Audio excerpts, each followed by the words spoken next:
Alright, dear children, let's continue solving this numerical question, MCQ question from this chapter, electric charges and electric field, and even from Gauss theorem. Okay, now let's do with question number 9.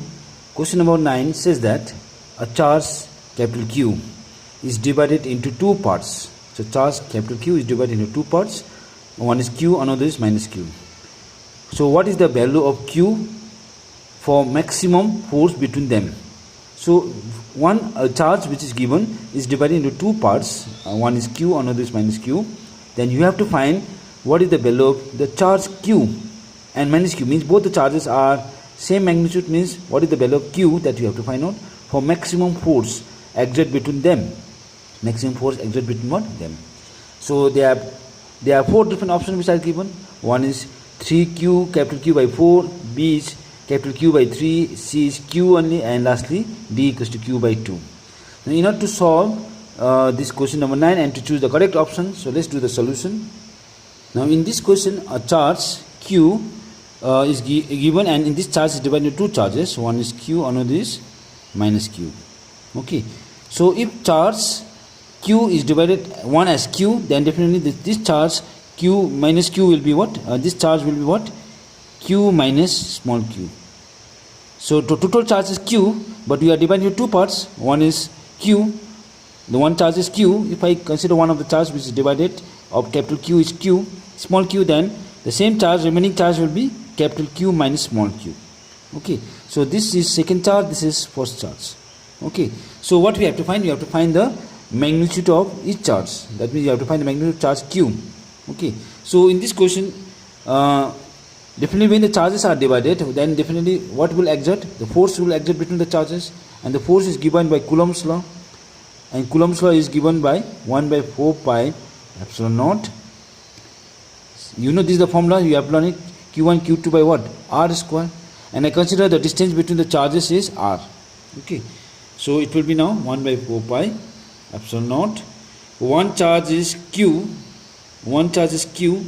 Now another charge is second charge, that is Q capital Q minus small q by R square. So you can see now 1 by 4 epsilon naught Q, small one charge Q1 is Q and Q2 is second charge is Q minus small q divided by R square. So let me open the bracket, 1 by 4 pi epsilon naught. Let me multiply small q into capital Q minus Q into Q means Q square by what? R square. So this is the force exerted between the two charges. But the question says that what is the value of small q so that the force exerted between the charges is maximum. So the force exerted between these charges maximum is calculated when dF by, I'm writing this way, dF by what? dq is 0. Now this is actually the differential form, okay, to find maximum and minima. Actually there is a chapter you have learned mathematics, maxima and minima. Okay, so any quantity to be maximum, okay, then dq by dF, that is the force which is maximum, okay, then dF by dq it should be equals to 0. The differential form of that quantity must be equals to 0. So and differential form is what? Q. We are differentiating with respect to Q. That's why dF by dq is 0 for F maximum. F what? Maximum. Means the force will be maximum when dF by dq is 0. Now I need to differentiate this equation. Now let me follow the condition as dF by what? dq is 0. Now d by what? dq. But F. So F is already equals to how much? 1 by 4 pi epsilon naught. 1 by 4 pi epsilon naught. Okay. And bracket small q capital Q minus Q square by R square. Okay, let me put a curly bracket and equals to what? 0. So in this differential form, 1 by 4 pi epsilon naught R square is constant. So I just take out from the what? Differentiation. So I write down 1 by 4 pi epsilon naught R square. Now this differentiation I'll do only with what? Q, with this quantity, that is Q capital Q minus Q square is 0. Now in this quantity also Q is a variable, that means we have to differentiate. Okay, so when we differentiate this quantity, okay, so I differentiate this way. So in this case, q, small q is a variable, so q is constant, okay, because this is the total charge which is constant, okay, and small q is a variable. Now if you cross multiply, this 4 pi epsilon naught r square is 0, so I write down it will be d by dq of q capital Q minus q square is 0. So let me differentiate this separately. D by dq of q capital Q minus d by dq of q square is 0. Now in this differentiation, q is constant, so I write down d by dq of q minus d by dq of what? Q square. Yes, and children, you have learned already in differential calculus that d by dx of x is always 1. Yes, we have learned this way. D by dx of x is always 1. And similarly, you have learned d by dx of x to the power n is n x to the power n minus 1. So these are the formula that we have already learned.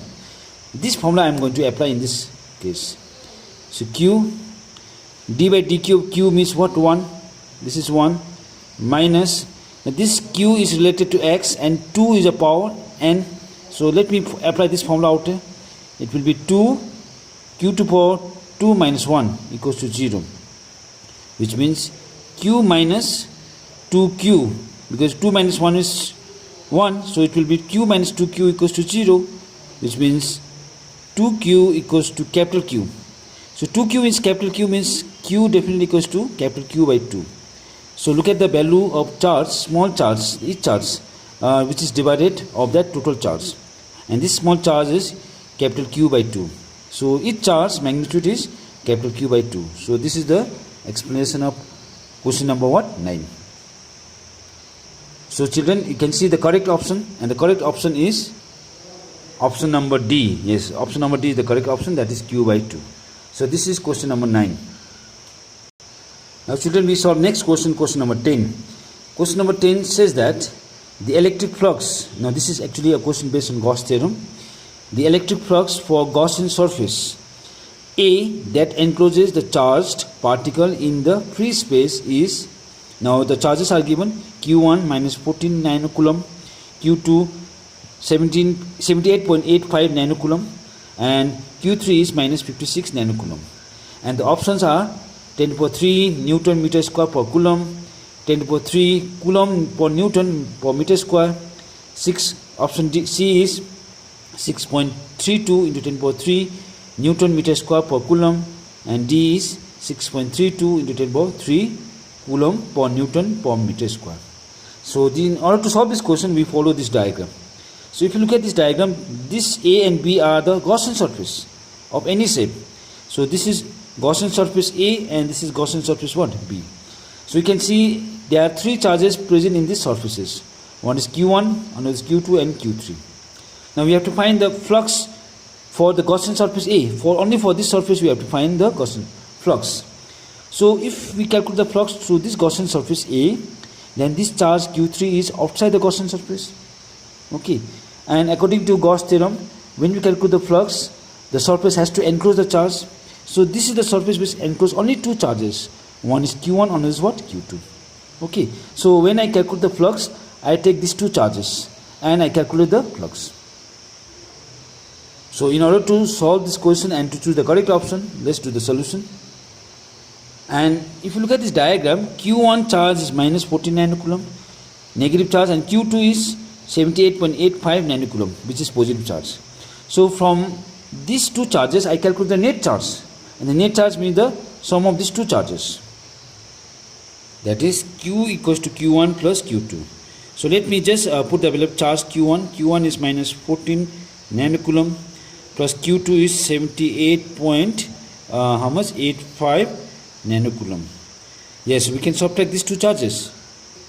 And when you do the subtraction of these 2 charges, the net charge will be 64.85 nanocoulomb. But I can convert this nanocoulomb into coulomb. So it will be 64.85.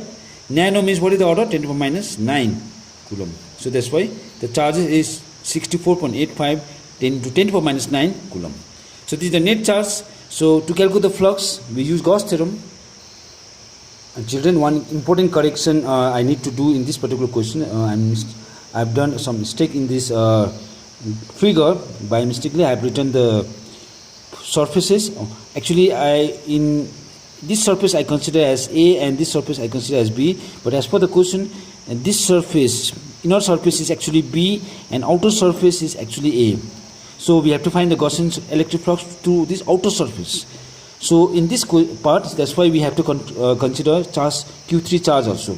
So please do correction out here.